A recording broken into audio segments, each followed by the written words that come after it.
Hi everyone, welcome back to my channel. And if you're new here, my name is Madison and I have an 8-month-old son named Raul who wants a puff. So hold on one second please. And I'm going to be telling you guys my birth story, what happened. I almost actually died while giving birth, so that's a fun story. But just before I get in the story, I'm just going to warn everyone. Oh, there's somebody walking past my car. I'm just gonna warn everyone that any negativity at all on my channel, you will be deleted, and it will be deleted and blocked. Like, I don't have time for that. I have a whole kid. No, I just don't do that. So it's not worth your time and it's not worth my time. So if you're gonna leave a hate comment, then just don't. I suggest you don't, because it's not gonna do anything. It doesn't hurt me. I've heard everything already. So yeah, but what happened while I gave birth was, so I was 41 weeks. I hadn't been induced. I hadn't been anything yet. It was just I was still pregnant. It was really, really big. I'll insert photos. And it was about time. I was 41 weeks. I was done with being pregnant. My feet were really swollen. I hurt. I was hungry. I was tired all the time. So I decided I'm going to try to induce my labor with prune juice.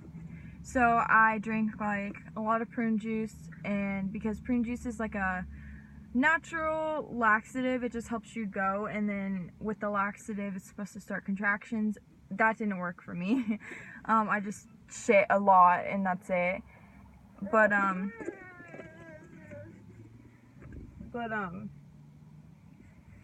if you see me reaching back, it's because I'm feeding him these. I'm just waiting on his dad to get done with something.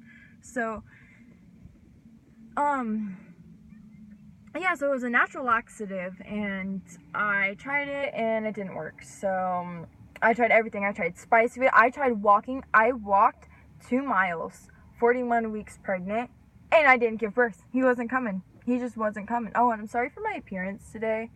Like, I didn't feel like doing my makeup. Like, he had a doctor's appointment, so yeah, but I wasn't giving birth. There was no signs. I had no contractions, no nothing. So my aunt, who I was living with at the time, was like, just take castor oil. Castor oil is an oil that will, it's like prune juice.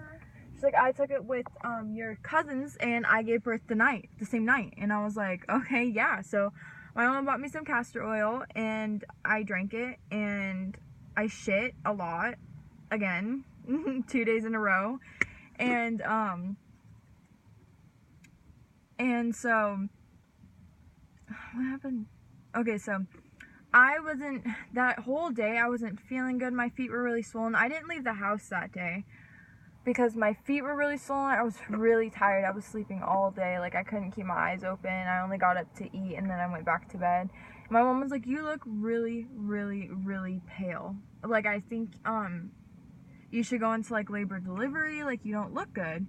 So I go to labor delivery. They check my blood pressure, and my shit is skyrocketed through the roof. Like, it was so high. My blood pressure was so high.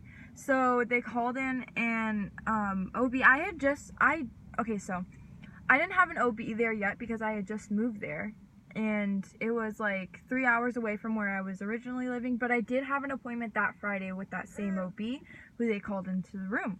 So they hooked me up with with the straps that they strap on your belly. I'll insert photos of that too.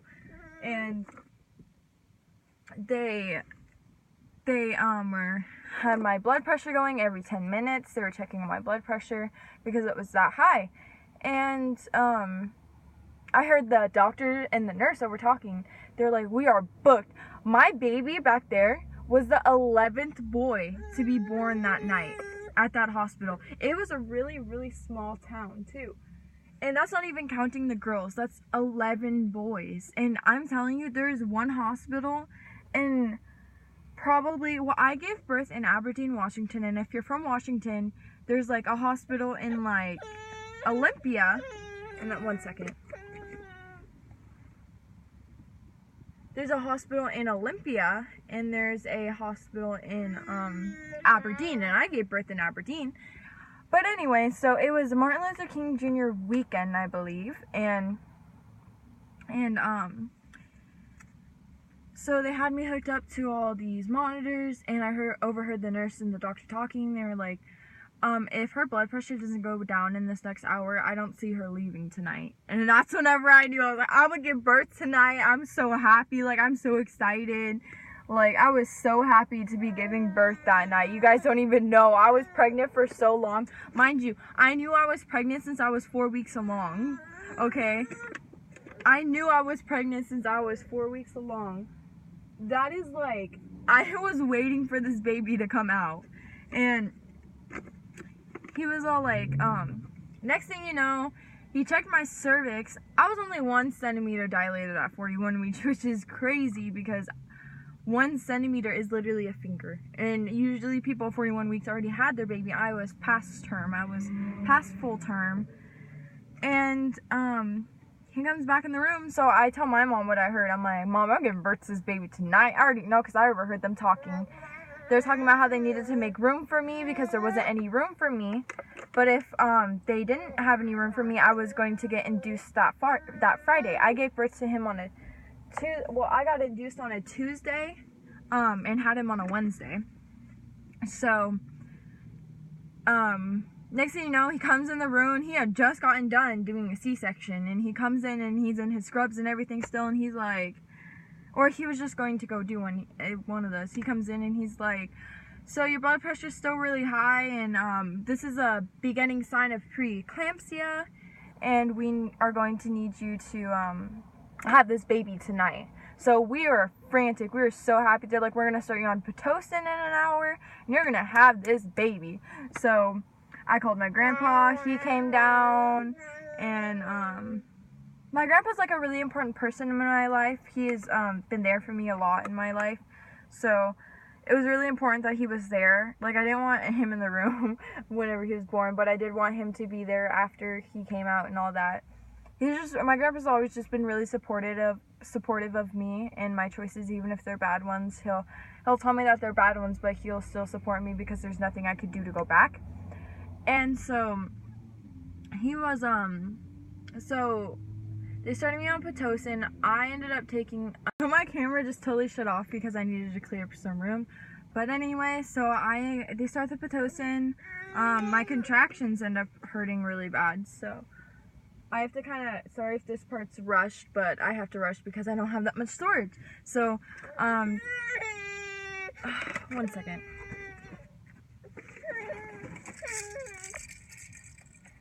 So, if you hear a baby rattle, just ignore that. But, I get the epidural because the contractions hurt really bad. Epidural goes smoothly. I can't feel anything from here down.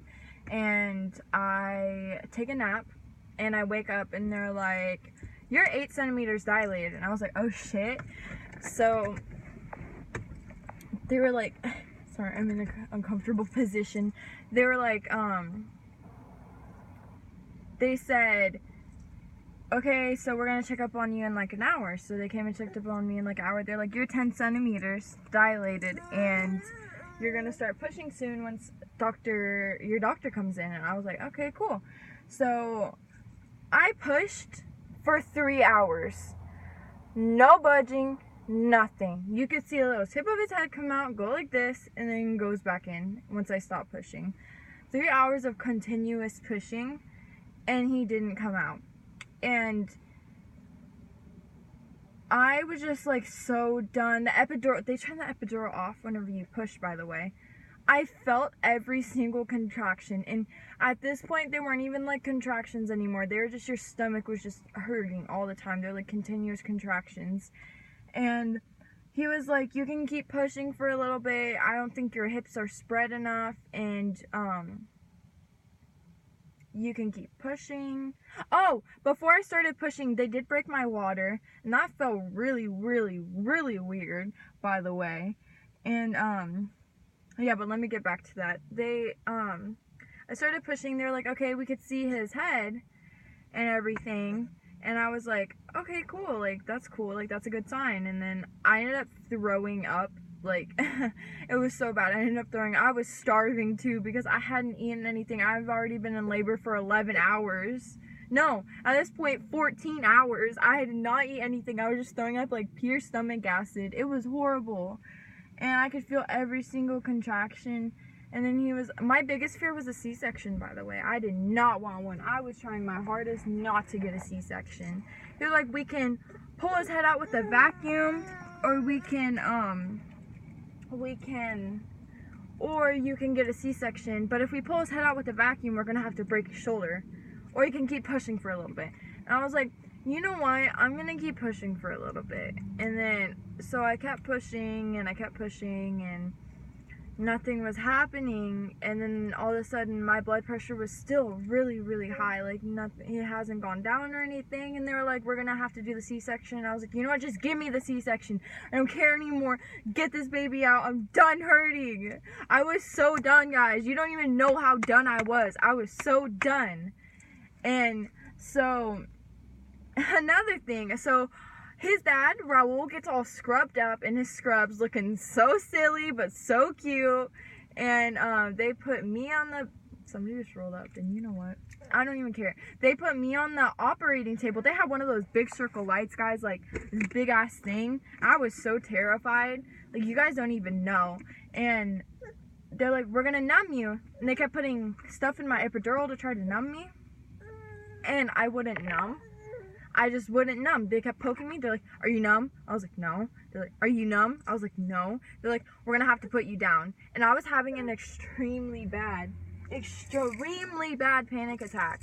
I was like, oh my God, a C-section. The nurse was so nice. She's like, it's okay. Like, rubbing my hair. She's like, you're going to be fine. And I was just like, I'm just so done. And they're like, we're going to have to put you to sleep. I was like, okay. They're like, you have any piercings? I was like, my tongue. They're like, okay, yeah, that would have been a big problem. So they took out my tongue piercing and they gave it to my mom, which she lost, and my tongue piercing closed. So yeah, so they put me under, and at that point it was classified as an emergency C-section, so nobody could be in the room. His dad didn't get to be in the room. Nobody got to be in the room. I had to be put to sleep, and everyone got to see the baby before I did. I woke up, and I was getting wheeled back in the room, and my friend was like, am I done yet? Did I have the baby? I don't remember that. And the nurse is like, yeah, you had the baby. And then I wake up, and the first thing I say to big Raul is, I look at the baby, I said, gimme. And because I was so loopy, I was so out of it. So he gave me the baby. I was like, oh my God, like, how big was he? He was like 8 pounds 9 ounces. I was like, 8 pounds 9 ounces? I just gave birth to a whole Titanic. But yeah, so that is what happened. It was okay. C-sections are bad, but they're not horrible as they seem.